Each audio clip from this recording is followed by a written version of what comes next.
Government's security advisor to tourists in Kashmir ends today.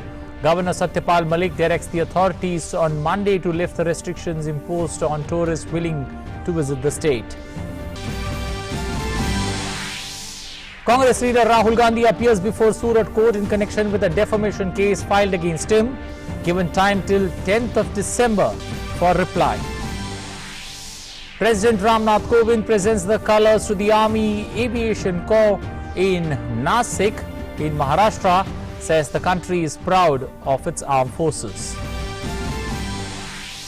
External Affairs Minister S. Jaishankar meets visiting Foreign Minister of Thailand in New Delhi. Several agreements in various areas are to be inked during the Thai Foreign Minister's 3-day visit to India.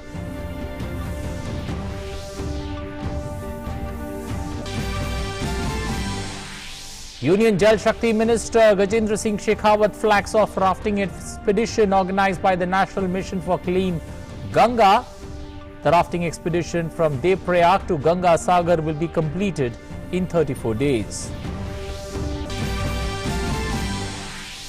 In international news, Turkey launches ground offensive and airstrikes in northern Syria. European Union urges Turkey to halt military operations in Syria. United Nations Security Council meet on Syria today. And in sports, India makes a cautious start in the second test match against South Africa in Pune. Hosts won the first test match at Visakhapatnam by 203 runs. Six-time champion India's MC Mary Kom beats Rio Olympic bronze medalist Ingrid Valencia of Colombia 5-0 in the quarterfinals of the 51-kilogram division in Russia.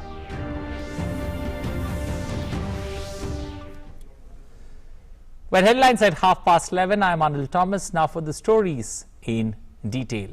Good news for those who want to visit Jammu and Kashmir. The travel restrictions to visit Jammu and Kashmir ends from today. The decision to withdraw the advisory was taken by the state governor after a situation cum security review meeting with the advisors and the chief secretary of J&K. Security restrictions have been withdrawn from several parts of J&K over the past few weeks. In addition, the governor has been paying attention to bringing back life to its normal pace in the state. The J&K administration has issued a security advisory on August 2nd, 2019, asking Amarnath pilgrims and other tourists to make an exit from Kashmir without delay, citing an impending terror threat in the valley.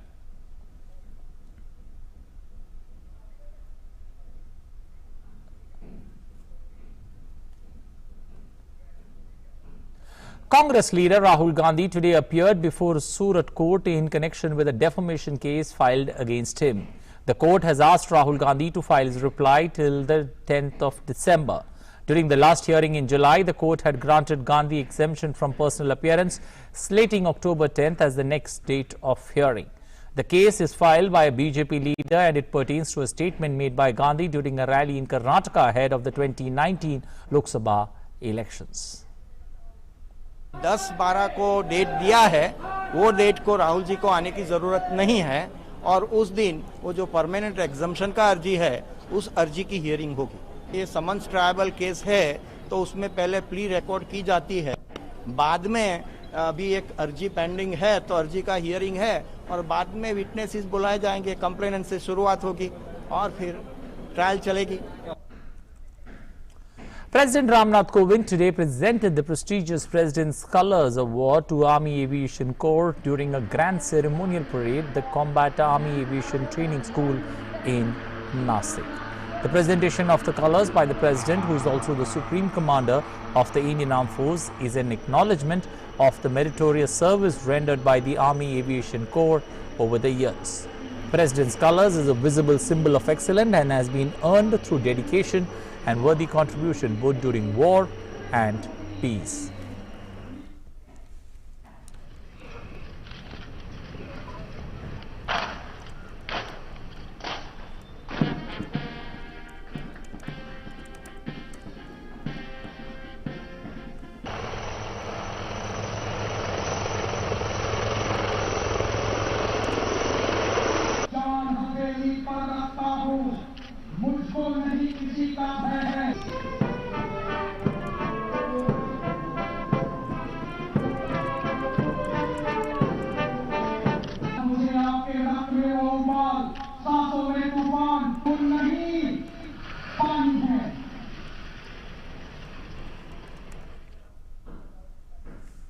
have been true force multipliers in some of the most inhospitable terrain and adverse climate conditions in the world. I take this opportunity to convey my best wishes to all ranks and families of the entire Army Aviation Corps fraternity. The Indian Army and the nation are proud of it. We take the solemn oath to defend the borders as well as sovereignty of our country against all odds. I am confident that we will fulfill this oath and uphold the dignity of our nation and our people, whatever be the cost, and strive for excellence in all our endeavors. External Affairs Minister S. Jaishankar today met the visiting Foreign Affairs Minister of Thailand in New Delhi. Both leaders will also participate in the 8th Joint Commission meeting between India and Thailand. Several agreements in various areas are to be inked during the Thai Foreign Minister's 3-day visit to India.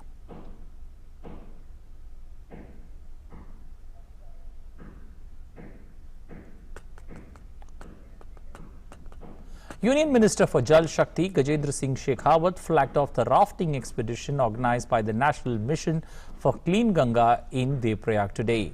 The month-long river rafting expedition between Devprayag in Uttarakhand and Ganga Sagar in West Bengal will conclude on November 12th.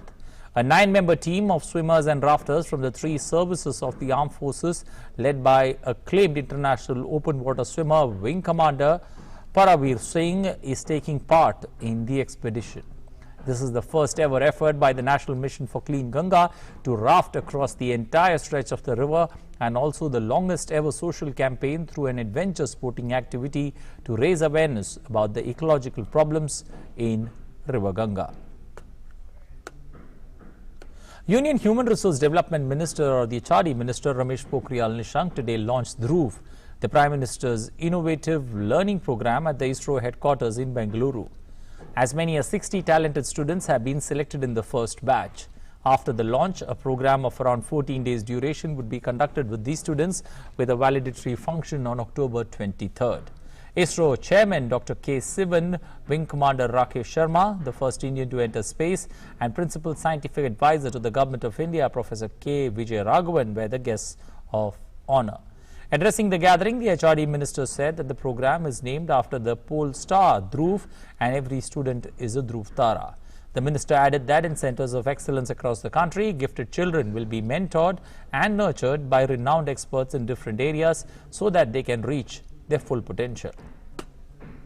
ISRO जहां उसके मुख्यालय में मेरे ये सितारे यहाँ पहुंचे हुए हैं, देश के विभिन्न क्षेत्रों से चुनिंदे सितारे, तारे तो हैं लेकिन इनको तो ध्रुव तारा बनना है, तो इसलिए इस कार्यक्रम का ये जो नाम है ये ध्रुव तारा रखा गया। ऐसा ध्रुव जो अटल रहता है, ऐसा ध्रुव जो अपने प्रकाश से अपने अगल बगल को देदीप्यमान करता है, ऊर्जा देता है, प्रेरणा देता है, सतत आगे बढ़ते रहने का मन देता है। ऐसा ध्रुव जिसमें ताकत है अंधेरे को मिटाने की, ऐसा ध्रुव जिसको ताकत है लोगों को दिशा दिखाने की। Speaking on the occasion, Dr. K. Sivan said that the objective of Dhruv is to allow talented students to realize their full potential and contribute to the society. This new program is called, as all of you are aware, Dhruv, which means pole.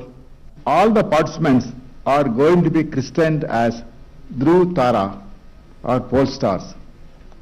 All the identified gifted children will be mentored and nurtured by renowned experts in different areas so that they can reach their full potential. Some updates now from the pole-bound state of Maharashtra and Haryana.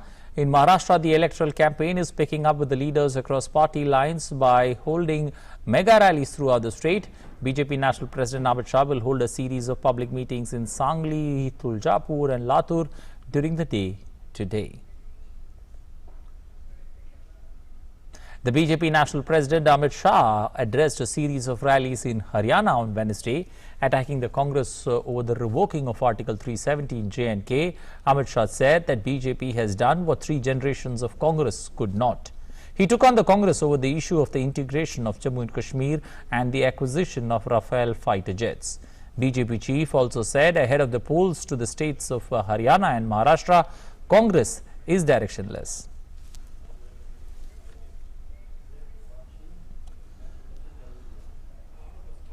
Former Congress Haryana party president Ashok Tawar has turned into a rebel. After resigning from the party, he has pledged to campaign against those responsible for Congress's downfall, including former Chief Minister Bhupinder Singh Hooda.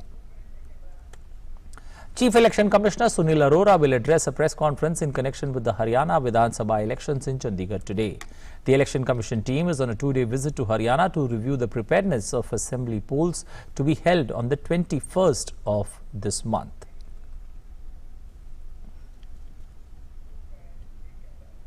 Wednesday was the last day to file nominations for the elections to chairpersons of the block development councils in the 310 blocks of Jammu and Kashmir. The scrutiny of nominations will be held today, while Friday is the last day for withdrawal of nominations. The process of elections for the second tier of the Panchayati Raj system will be completed by November 5th. The elections are being held on party basis and 26,629 Panchs and Sarpanchs are eligible to vote and contest for the post of the Block Development Council chairpersons. A unique health-conscious cafe has been introduced in Coimbatore, where ingredients like sugar, oil, maida and dairy products or milk are not used for preparing ice cream. The focus of this cafe is based on making life healthy. Normally, sugar, oil, maida, milk are the main ingredients for cooking, which are unhealthy for consumption. Thus, all ingredients and vegetables which are used to prepare around 40 dishes served here are organic. This unique cafe in Coimbatore is getting good response from the people. In a bid to solve its hunger and plastic waste problem at the same time, a unique garbage cafe scheme has been launched in Chhattisgarh, Surgujar district. State Health Minister T.S. Singhdev on Wednesday inaugurated the garbage cafe at Ambikapur, which is set up by the city's municipal corporation. At this cafe, rack pickers and the homeless will collect plastic waste and return. The municipal corporation will offer them food. Persons fetching 1 kg of plastic waste will be offered a full meal, while those collecting 500 grams waste will get a substantial breakfast. And the collected plastic will be used for the construction of roads. The cafe's aim is to create plastic-free Ambikapur, a town rated as the country's second cleanest city and bestowed with the Swachh Sarvekshan Award for the year 2019. Plastic के दुरुपयोग को और उसके साफ सफाई से जुड़ी हुई बातों को इस सोच में ढाला कि आप 1 किलो, आधा किलो प्लास्टिक हमारे पास एकत्रित करके लाइए, हम आपको भरपेट एक भोजन देंगे या आधा किलो के पीछे एक नाश्ते का सेवन कराएंगे। अंबिकापुर ने प्लास्टिक के अभिशाप बन रहे परिस्थिति को उससे निजात पाने के लिए एक ऐसी सोच को विकसित किया, तो सब आश्चर्य से आज बधाई दे रहे हैं। तो नगर निगम को बहुत बहुत बधाई। A large part of our country's population consists of people who cannot bear the burden of expensive medicines. Pradhan Mantri Jan Aushadhi Yojana is proving to be a great help for such people. Pradhan Mantri Jan Aushadhi Kendra of Udham Singh Nagar in Uttarakhand is proving to be a boon for the sick and the poor. Let's take a look.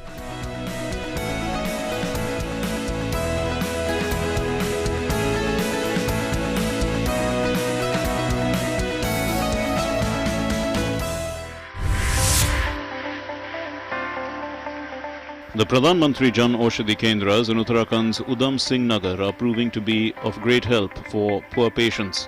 So far, medicines worth 1,37 lakh have been sold through these centres.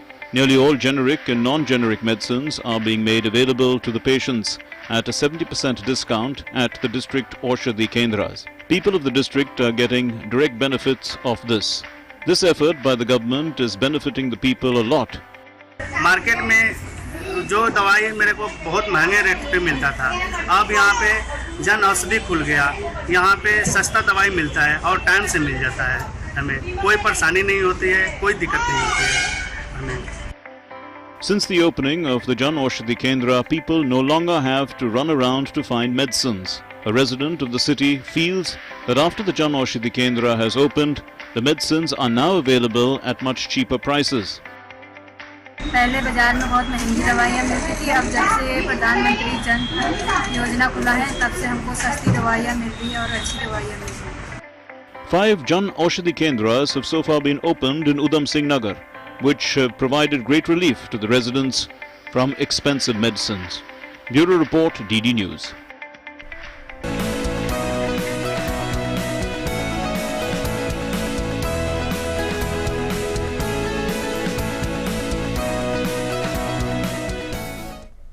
Well, moving to international stories, Turkey has launched a ground offensive in northern Syria hours after its warplanes and artillery began hitting territory held by Kurdish-led forces.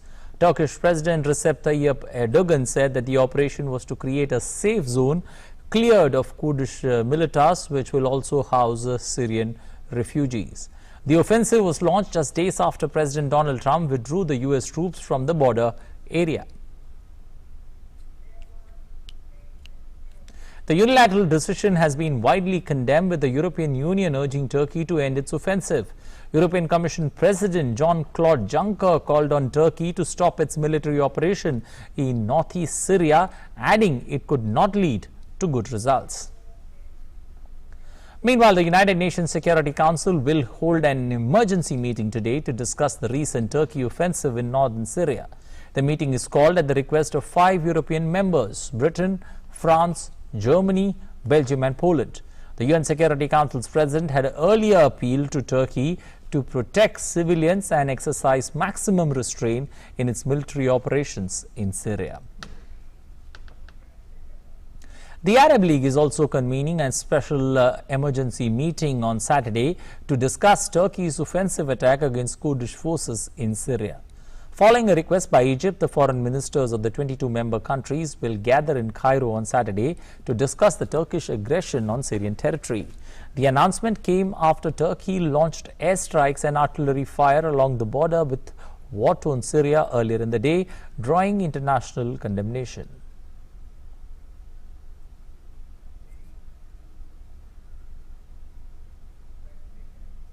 Meanwhile, thousands of Syrians fled by foot and by car from the border towns of Tel Abyab and Sari Khani.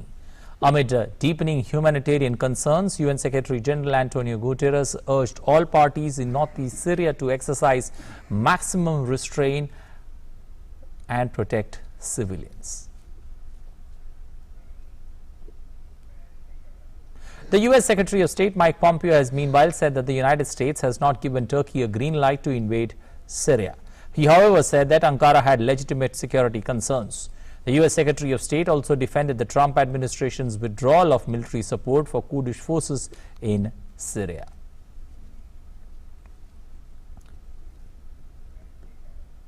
U.S. Democratic presidential contender Joe Biden made his first call for impeachment of U.S. President Donald Trump. Biden said that by obstructing justice and refusing to reply with a congressional inquiry, Trump has already convicted himself. Trump has, however, denied wrongdoing and dismissed the probe as a witch hunt. The Democratic-led House of Representatives opened impeachment proceedings against Trump on September 24th over a phone call he had with Ukrainian President on July 25th, in which he asked his Ukrainian counterpart to investigate Biden and his businessman's son, Hunter Biden. Staying with international stories, 3 researchers won the Nobel Chemistry Prize on Wednesday for the development of lithium-ion batteries, paving the way for smartphones and a fossil fuel-free society.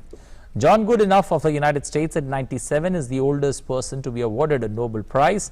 Britain's Stanley Whitcomb and Japan's Akira Oshino will share the 9 million Swedish kronor prize equally.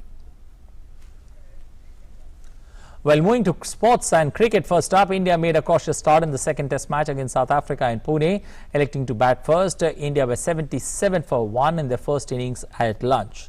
Virat Kohli has become the second Indian captain where he has managed to lead India or the Indian test team in 50 test matches. The only wicket to fall was that of Rohit Sharma. And he can make the batsman fend at deliveries outside the off stump. Not in the 140s. The confidence level. There's the breakthrough. Very good delivery. Extra bit of bounce and Rohit Sharma. India women's cricket team captain Mithali Raj has become the first female player to last more than 20 years in international cricket. She achieved the feat while leading India to an emphatic 8-wicket win over South Africa women in the first ODI at Vadodara on Wednesday. Mithali, who made her ODI debut against Ireland on June 26, 1999, completed 20 years and 105 days in the 50-over format. The right-handed batswoman has played 204 ODIs till now, the most by a female. The 36-year-old Mithali, who retired from T20 cricket last month and also played 10 tests and 89 T20 internationals for India.